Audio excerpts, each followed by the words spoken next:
On va passer tout de suite à la suite du programme avec une conférence de M. Atul Pathak sur les nouveautés dans la gestion du risque cardiovasculaire.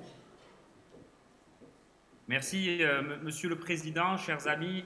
Donc, je vais essayer aussi de respecter le temps et peut-être de vous faire gagner quelques minutes.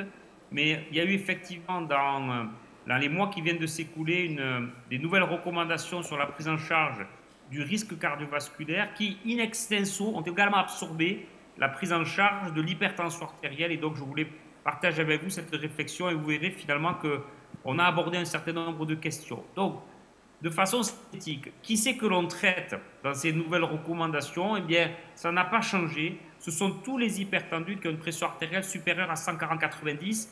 On en a débattu, mais vous le savez, les Européens ont gardé le seuil des 140/90 en consultation. Les Américains ont baissé le seuil.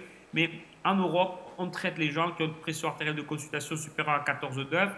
Il y a une petite différence chez les sujets âgés de plus de 80 ans où le seuil d'intervention a été fixé à la hausse à 160/90. Et puis, il y a une petite particularité. Vous savez que la pression optimale, c'est 120/70. La pression élevée, donc, qui définit l'hypertension, c'est au-dessus de 140/90. Mais il y a une fenêtre entre 130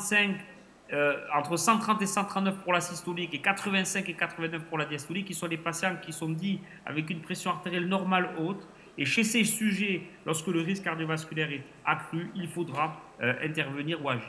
Donc, comment on traite ces hypertendus? Tout le monde, bien sûr, bénéficiera des règles d'hygiène de vie. Vous avez étudié et écouté tout ce débat autour du sel, mais également la perte de poids, l'arrêt du tabac, la pratique de l'activité physique. Et puis, si vous êtes hypertendu, immédiatement, on traitera votre hypertension artérielle. Et si vous êtes un patient avec une pression artérielle normale haute, eh bien, si votre risque cardiovasculaire est accru, on traitera votre pression artérielle. La différence, c'est que, alors que les valeurs seuil de diagnostic n'ont pas changé, les objectifs, eux, ont été revus à la baisse. Ça sera donc, on démarre le traitement lorsqu'on a plus de 140/90, mais on descend jusqu'à 130/80, au moins chez les sujets qui ont moins de 65 ans. Chez les sujets de plus de 65 ans, l'objectif a été revu légèrement à la hausse, 140/80.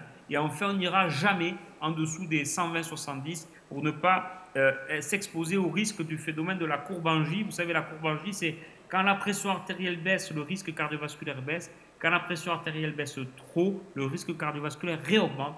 Et donc, il ne faut pas trop baisser par risque de diminuer la perfusion coronaire et d'augmenter le risque d'événement. Les règles d'hygiène de vie, on en a parlé. Je ne vais pas revenir dessus. On préconise une restriction en sel à moins de 5 grammes par jour. Et puis, les autres recommandations, vous les connaissez. Limiter les apports en acides gras saturés, recourir à la consommation de fruits et de légumes, contrôler son poids, pratiquer l'activité physique, bien sûr arrêter l'exposition au tabac. Je crois que les choses sont des choses assez connues. Comment on traite? Eh bien, on va traiter d'emblée par une combinaison fixe, et ça vous a été rappelé, il faut traiter d'emblée par une bithérapie fixe. Pourquoi? Parce qu'on sait que la bithérapie fixe, c'est le meilleur moyen pour contrôler rapidement le niveau tensionnel de nos patients. Et cette bithérapie fixe d'emblée va comporter un bloqueur du système rénine associé à un inhibiteur calcique ou à un diurétique. Si ça ne suffit pas, on combinera les 3 médicaments toujours en un seul comprimé. Si ça ne suffit pas, le cas clinique de Georg, vous le rappelez, vous pouvez aller chercher l'aide de la spironolactone. 2 remarques concernant les bêta-bloquants. Les bêta-bloquants n'ont pas été évincés de ces recommandations. D'ailleurs, on vient de faire un papier dans Hypertension sur justement la réflexion autour de ces bêta-bloquants. Ces bêta-bloquants, ils ont des indications de choix. C'est toutes les situations qui sont plus ou moins liées à des problèmes cardiologiques, hypertendu coronarien, hypertendu insuffisance cardiaque, hypertendu en fibrillation auriculaire, hypertendu avec une insuffisance rénale chronique. Et puis, des situations cliniques, femmes enceintes, mais aussi pour chacun de ces patients, si vous avez l'impression qu'il y a un intérêt à associer un bêta-bloquant, vous pouvez. Pourquoi les bêta-bloquants ont été évincés? C'est essentiellement à cause de l'athénolol, qui est le plus mauvais des bêta-bloquants. mais les autres bêta-bloquants, bisoprolol, métoprolol, nebivolol, carvedilol, ont un niveau de preuve élevé dans l'insuffisance cardiaque et peuvent tout à fait accompagner la gestion de l'hyperactivité sympathique de vos patients hypertendus. Je vous rappelle aussi que les bêta-bloquants sont des inhibiteurs de sécrétion de la rénine et ce sont aussi des bradicardisants.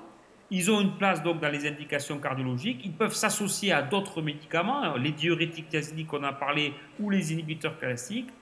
Ils s'opposent aux effets des IEC ou des ARA2. C'est très important parce que souvent, chez le coronarien, on se dit j'ai donné bêta-bloquant, aspirine, statine, IEC, j'ai fait le job. Eh bien, vous verrez que le contrôle tensionnel et les études le montrent n'est pas aussi bon chez les coronariens car les bêta-bloquants, en diminuant la sécrétion de rénine et en mettant en repos le système rénine-angiotensin-aldérone, minimisent les effets d'antagonisme compétitif des IEC et des ARA2. Et puis après, les bêta-bloquants, ils ont notre intérêt, c'est qu'ils s'opposent aux méfaits des diurétiques et des inhibiteurs calciques.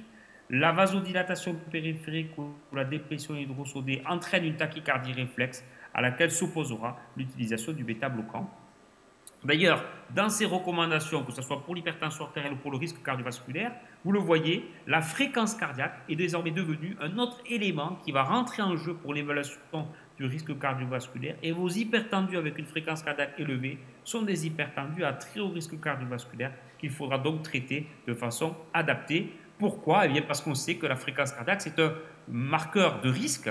Et dans ce travail de nos collègues français et amis, notamment sous l'égide de Anatos Benetos, vous voyez que la fréquence cardiaque, c'est un très bon marqueur de risque chez les sujets jeunes de moins de 55 ans, ceux de vos sujets qui ont une fréquence cardiaque supérieure à 100 et a fortiori supérieure à 80, eh bien le risque de mourir de maladie cardiovasculaire est augmenté quasiment d'un facteur 2 à 3 par rapport au sujet qui ont une fréquence cardiaque normale. Donc, n'oubliez pas que dans la gestion du risque cardiovasculaire de l'hypertendu, mesurer la fréquence cardiaque, c'est non seulement une manière d'identifier des patients en haut risque, c'est aussi une manière d'identifier ceux de vos patients qui pourraient être redevables d'un traitement qui peut baisser la fréquence cardiaque directement avec les bêta-bloquants, indirectement avec les autres médicaments comme les bloqueurs du système rénine-angiotensin-aldostérone. Cette utilisation des bêta-bloquants, eh bien, de façon attendue et de façon dose dépendante, va réduire bien sûr la fréquence cardiaque. Et cette réduction de la fréquence cardiaque va être bien sûr potentialisée par une réduction de la pression artérielle qui sera apportée par la combinaison de médicaments avec un autre, un bêta-bloquant avec un diurétique, un bêta-bloquant avec un inhibiteur calcique. Un mot pour vous dire que chez les sujets qui sont hyper tendus et qui ont un profil cardiologique, eh bien demain ces sujets pourraient devenir insuffisance cardiaque à fraction d'éjection altérée. Et là aussi, finalement, ces traitements par bêta-bloquants, eh bien, ils font le lit en contrôlant l'hyperactivité sympathique pour réduire non seulement le risque chez les hypertendus avec une fréquence cardiaque élevée, mais aussi pour diminuer le risque d'évolution vers l'insuffisance cardiaque diastolique et ou systolique, puisque vous le savez désormais dans les nouvelles recommandations pour l'insuffisance cardiaque à fraction d'éjection altérée, les bêta-bloquants, à côté des bloqueurs du SRA, des inhibiteurs de SGLT2 et des antagonistes des récepteurs aux minéralocorticoïdes, sont les piliers de la prise en charge du risque cardiovasculaire et du risque tout court de l'insuffisance cardiaque à fraction d'éjection altérée. Je vous l'ai dit, il y a des situations, et l'hypertendu en est l'exemple parfait, où le malade n'a pas que de l'hypertension.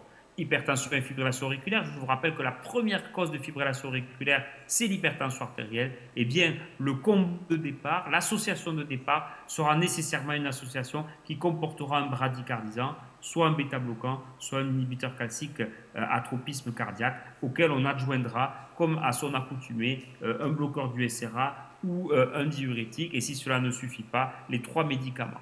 Dans l'hypertension artérielle résistante, quand vous tuez vos patients et que la pression artérielle n'est pas contrôlée, malgré les médicaments que vous allez ajouter, n'oubliez pas, 50% de vos résistants sont peut-être des malades qui ne prennent pas les médicaments, mais la stratégie consistera aussi à renforcer le contrôle du sel, à combiner les diurétiques, à aller chercher l'aide de la spironolactone et à rajouter, vous le voyez, avec un niveau de preuve très élevé, 1B, le bisoprolol. Donc, il y a à tout moment de l'histoire de l'hypertendu un temps où vous pouvez être amené à reconsidérer l'intérêt des bloquants dans la gestion non seulement de la pression artérielle, mais aussi dans la gestion du risque cardiovasculaire.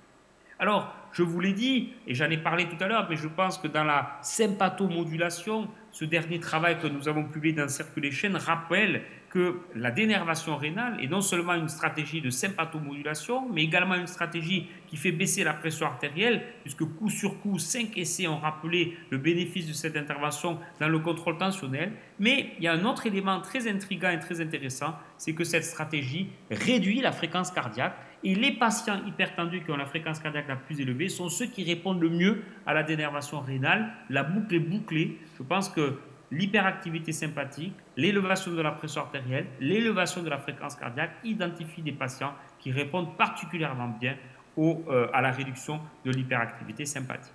Alors, pour faire le lien, ces recommandations de la prise en charge de l'hypertension artérielle font partie intégrante de ces nouvelles recommandations sur la prise en charge du risque cardiovasculaire, puisque l'hypertension, c'est le bras armé du risque cardiovasculaire. Alors pourquoi des nouvelles recommandations? Eh bien, d'abord pour que, enfin, on ait les mêmes recommandations pour tout le monde. Pas les recommandations des diabétologues, des cardiologues, des néphrologues, des internistes, des généralistes. Non, ce sont les mêmes recommandations. Deuxièmement, ce sont des recommandations qui prennent en compte le plus grand nombre de patients avec des données qui ont été apportées par les pays. À la différence des calculs de modélisation qui ont été faits jusqu'à présent sur des hypothèses, ici, les calculs de risque cardiovasculaire ont été faits sur des données qui ont été rapportées par les pays. Troisièmement, ces recommandations vont prendre en compte les sujets de plus de 70 ans. Quand vous faisiez le score avant, eh bien, dès que les sujets commençaient à vieillir, ils étaient tous à très haut risque cardiovasculaire. Et inversement, tous les sujets les plus jeunes étaient toujours à faible risque cardiovasculaire. Et donc, le nouveau score, qui est en fait un double score, va prendre en compte l'âge avec le score nouveau qui s'appelle le score 2 et le score qui va prendre en compte les sujets de plus de 70 ans, qui est le score OP pour Old Patient. Ces recommandations, enfin, de septembre dernier, ont une lecture mixte, individuelle, mais aussi populationnelle, car pour la première fois, la Société de cardiologie fait des propositions aux États pour réduire le risque cardiovasculaire. Qu'est-ce qu'il faut faire à l'école? Qu'est-ce qu'il faut faire sur la pollution? Qu'est-ce qu'il faut faire sur la nutrition? On a finalement abordé ces sujets. Et pour changer le contrôle du risque cardiovasculaire. Ces recommandations n'ont pas changé les objectifs, mais proposent, à la différence des recommandations précédentes, et j'avoue tout de suite, je ne suis pas trop d'accord, une approche pas à pas pour atteindre les objectifs. Je pense que ces approches pas à pas ne correspondent pas à l'activité des cardiologues qui ont l'habitude de gérer les risques rapidement. Alors, ces recommandations, elles ont aussi complètement modifié la nosologie. On ne parle plus de prévention primaire et de prévention secondaire. On va parler de sujets apparemment sains et de sujets qui ont une maladie cardiovasculaire établie. Ce ne sont pas que des mots, mais c'est une réalité. Un sujet qui est en prévention primaire et qui cumule les facteurs de risque est probablement plus à risque de faire un événement qu'un coronarien qui a ses facteurs de risque bien contrôlés. Et donc la frontière semble floue. Alors dans les faits, prévention primaire et sujet apparemment sain, ça reste pareil. Maladie cardiovasculaire établie et prévention secondaire, ça reste pareil. Mais ce changement de nosologie traduit le fait que le risque cardiovasculaire, ce n'est pas une dichotomie, mais c'est bien une continuité. Qui sont les sujets apparemment sains, mais sont des sujets de moins de 70 ans, qui n'ont pas de maladie cardiovasculaire établie, qui n'ont pas de diabète, pas d'insuffisance rénale. Tous ces sujets-là ont été exclus de ce score et chez lesquels on va évaluer le risque de morbimortalité. Ce n'est plus le risque de mortalité, c'est le risque de morbimortalité à 10 ans. Donc ça, c'est les grands changements de ce nouveau score qui s'appelle le score 2. C'est la différence en fonction de l'âge, c'est l'exclusion des sujets à très haut risque, les diabétiques, les insuffisants rénaux, et c'est l'évaluation de la morbimortalité à 10 ans. Donc comment ça marche? Eh bien c'est très simple. Les pays, et vous voyez que le Maroc fait son entrée officiellement dans le score et le calcul du score de risque. En fait, le Maroc fait son entrée comme d'autres pays. Vous voyez ici par exemple la Tunisie ou certains pays du bloc de l'Est.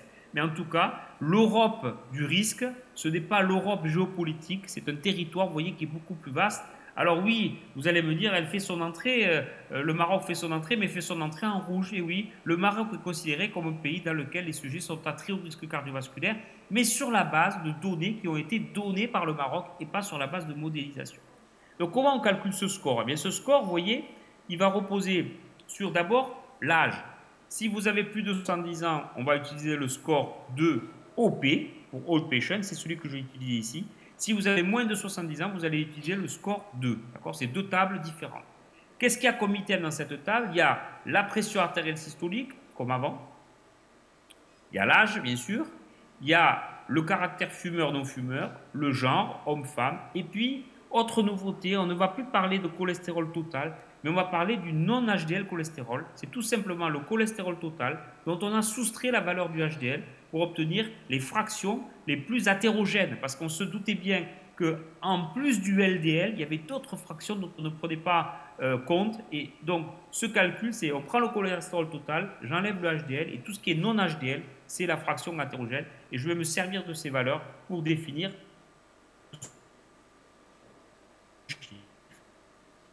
c'est le risque de mourir, de présenter une maladie cardiovasculaire à 10 ans. Et vous le voyez en haut à droite, il va y avoir donc une sorte de sélection à 2 entrées. Selon l'âge, vous allez utiliser le score 2 ou le score 2 OP. Et selon ce score-là, le code couleur, vous êtes soit à risque faible, soit à risque modéré, soit à risque très élevé. Alors, une fois que vous avez fait ça, eh bien, vous comprenez qu'il y a eu un changement dans la stratégie. On est passé du score d'avant, qui était un score bâti sur faible risque, risque intermédiaire, risque élevé, risque très élevé, à 3 catégories. On est passé d'un score de mortalité à un score de morbimortalité, et on est passé à un score qui exclut les sujets de plus de 70 ans, à un score qui prend en charge les sujets de moins et les sujets de plus de 70 ans.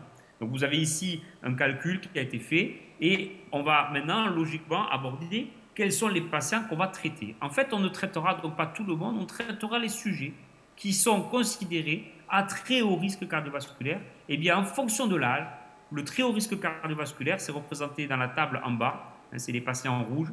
C'est si vous avez un score supérieur à 7,5 quand vous avez moins de 50 ans, supérieur à 10% quand vous avez entre 50 et 69 ans, et supérieur à 15% quand vous avez plus de 70 ans. Vous voyez, donc, plus vous êtes âgé, plus votre risque de faire un événement est important, plus le seuil d'intervention est élevé. Plus vous êtes jeune, moins vous avez de risque d'événement, et plus le seuil d'intervention est faible. C'est ces sujets qu'on traitera en premier lieu. Ces recommandations, elles ont aussi introduit cette approche pas à pas. C'est-à-dire, vous allez calculer le score, et puis en fonction du pays dans lequel vous habitez, vous allez réadapter le score, et puis en fonction du terrain et ce qu'on appelle des facteurs de risque additionnels, vous allez requalifier ce score. Alors dans les facteurs de risque additionnels, il y a le score calcique, on en parlera si vous voulez tout à l'heure, et puis il y a toute une série d'objectifs et d'éléments qui vont vous servir. Alors j'ai pris ici l'exemple d'un cas d'un jeune patient que j'avais vu, chez lequel vous calculez le score, mais vous allez avoir des outils qui vont vous permettre de convaincre le patient. Par exemple ici, vous avez un outil qui va lui permettre de voir que s'il baisse son LDL cholestérol de 1 millimol, eh bien, il va gagner quasiment 1 an de plus sans risque de faire une maladie cardiovasculaire.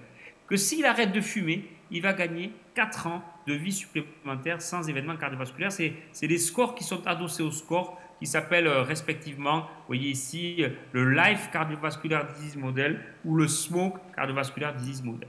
Donc, une fois que vous avez calculé votre score, une fois que vous avez évalué le risque, une fois que vous avez requalifié le risque en voyant si votre patient était à très haut risque ou pas, en calculant son score calcique, en regardant d'autres événements, je vous les ai notés ici, eh bien, vous verrez dans ces recommandations que beaucoup de choses qu'on faisait de façon empirique sont désormais actées. Quelqu'un qui a une maladie inflammatoire chronique, quelqu'un qui a une maladie psychiatrique, quelqu'un qui a du stress à la maison, quelqu'un qui a du stress au travail, quelqu'un qui est dépressif, eh bien tous ces éléments vont requalifier le risque à la hausse, exactement comme le score calcique, pour définir ensuite une stratégie d'intervention. Et ça, c'est peut-être la deuxième grande nouveauté, c'est que les objectifs ont également été revus à la baisse. Donc vous voyez, l'objectif, c'est moins de 100 mg par décilitre pour tous, c'est le nouvel objectif, de 1,16 transformé en 100 mg. Et puis, au gré du risque, l'objectif LDL a été revu à la baisse, 70 mg pour le haut risque et 55 mg pour le très haut risque.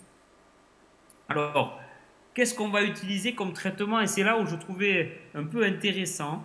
Finalement, si on essaie de combiner ce qu'on a appris dans l'hypertension et ce qu'on voit dans le score, si on essaie de réduire par exemple l'hyperactivité sympathique, mais aussi de jouer sur le vaisseau, eh bien vous vous rendez compte que les statines qu'on utilise en première intention, elles font cela. Elles font cela de façon très élégante dans ce travail qui a été fait par une équipe de Toronto ils ont regardé quel était l'impact des statines sur ces deux paramètres. Et bien, vous voyez, les statines réduisent l'activité sympathique lorsqu'elle est mesurée par microdorographie. Vous le voyez ici, c'est le nombre de pics par minute. Et les statines restaurent la fonction endothéliale, puisque vous le voyez ici, les patients qui ont une dysfonction endothéliale voient leur fonction endothéliale améliorée par les statines. Autrement dit, peut-être que les nouveaux médicaments du risque, ça pourrait être des médicaments qui combinent le blocage de l'activité sympathique et le blocage de la vasoconstriction. Et c'est comme ça que je me suis dit peut-être qu'une combinaison de bêta-bloquant avec un inhibiteur calcique, ça pourrait être un allié de choix dans la gestion du risque cardiovasculaire, bloquer le système sympathique, baisser la fréquence cardiaque, baisser la pression artérielle et préserver le vaisseau en proposant la vasodilatation médiée par les inhibiteurs calciques. Enfin, vous verrez dans ces recommandations, tout a été mis en œuvre pour lever un petit peu les freins.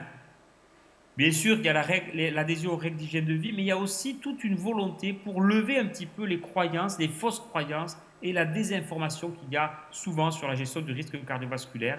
C'est pour ça qu'ils ont créé ces scores, le nouveau score, le score en fonction de l'âge, le score de temps libre sans faire d'événements, de la gestion du risque cardiovasculaire, le recours au score calcique qui peut illustrer et montrer au patient qu'il est à haut risque cardiovasculaire, et puis bien sûr connaître un petit peu le risque bien sûr qui est lié aux médicaments, connaître les cibles.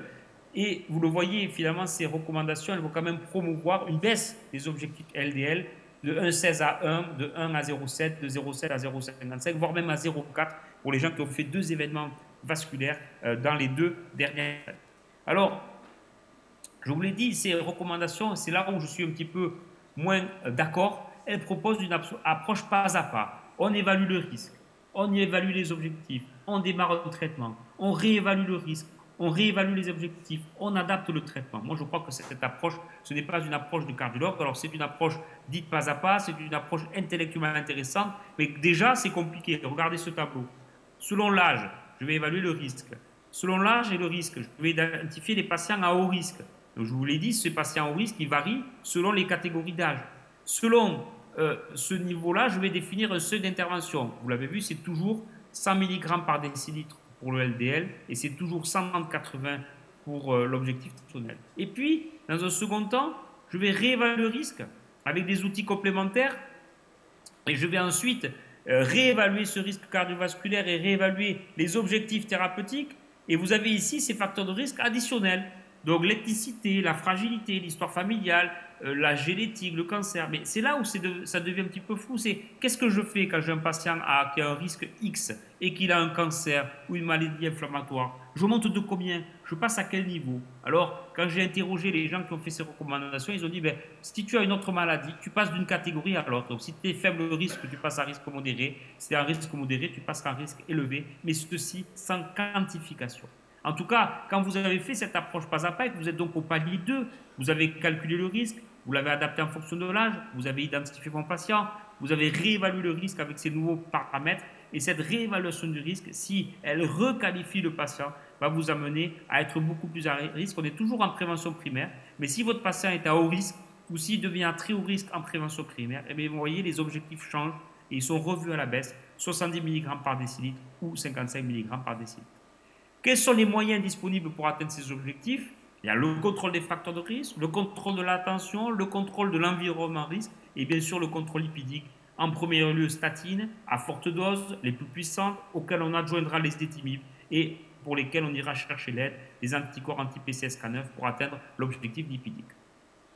Un mot sur ce travail qui, à mon avis, est très important, qui est sur l'effet nocebo. En fait, on se rend compte dans ce travail qui est très intéressant. On a proposer à des patients de prendre un placebo, une statine, de rapporter les effets indésirables. Et vous vous rendez compte que quand les gens prennent du placebo de statine, eh bien les effets indésirables sont aussi importants qu'avec les statines. Et quand on leur dit à ces patients qu'ils ont des effets indésirables alors qu'ils ne prenaient pas de médicaments et qu'on leur redonne des statines, on leur dit maintenant on va vous donner le vrai médicament, cet effet disparaît. C'est véritablement l'effet nocebo et on considère qu'un malade sur 2 qui reçoit des statines a un effet indésirable qui n'en est pas un. C'est un effet indésirable nocebo. Donc ça vaut le coup d'interroger et de convaincre nos patients de prendre les médicaments. Beaucoup des effets indésirables qui sont rapportés avec les statines sont des effets nocebo.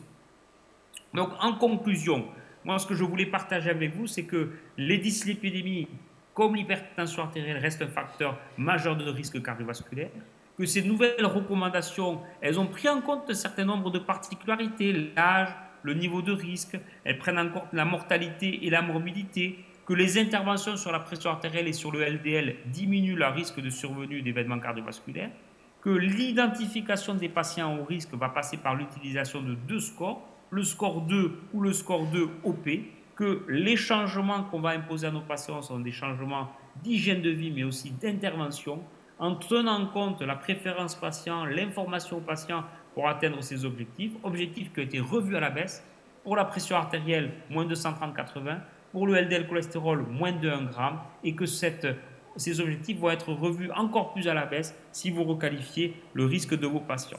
Enfin, je crois que ces recommandations se rajoutent aux recommandations de 2016, à celles de l'HAS, et on se pose la question, qu'est-ce que l'on fait? Eh bien, en fait, je pense qu'il faut bien sûr utiliser ces scores, il faut arrêter de compter sur les doigts de la main, il faut peut-être arrêter d'utiliser l'ancien score, même s'il était facile avec des objectifs simples, 1%, 5%, 10%.